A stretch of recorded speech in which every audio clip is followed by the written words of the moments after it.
Here's what you need: the PTANK kit. You also need some Tensile 12 solvent-based adhesive. You need an angle plate, which is recommended but not essential. You need a well-ventilated space, and you need a syringe. Half fill the syringe with Tensile 12 and attach the nozzle. Remove the inner plastic protective coating from the bottom section and from one of the long side pieces. Line up the angle plate against the longest edge, leaving just enough space to place the side piece on. Offer up the side piece and make sure the angle plate is perfectly lined. Next, remove the side piece again and run a bead of Tensile 12 from the syringe along the edge, just enough to cover the join area.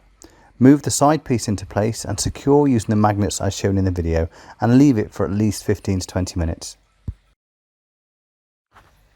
Take one of the short sides and remove the inner protective cover. Move the angle plate against the short edge and check positioning using the short side piece. Once the position is correct, run a bead of Tensile 12 along the bottom and side edge, put in place the short side and secure it with magnets. Leave it for 15 to 20 minutes. Take the second long side piece and remove the inner protective cover. Move the angle plate onto the next long side and make sure the position is correct using the second long side piece.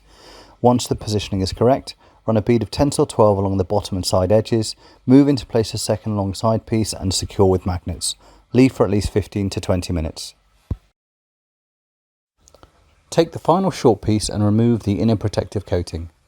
Move the angle plate to the edge of the final side and position it carefully using the final small side piece as a guide. Once in the correct position, run a bead of Tensile 12 along the bottom and both side edges. Put the final piece into position, secure with magnets and leave in place for 15 to 20 minutes. Let the Pico tank cure for 24 hours.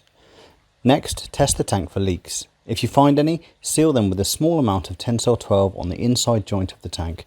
Check again after a few hours. Once sealed, you can carefully remove any excess Tensile 12 on the joints with fine grit, wet and dry. Now scape your new Pico tank and enjoy.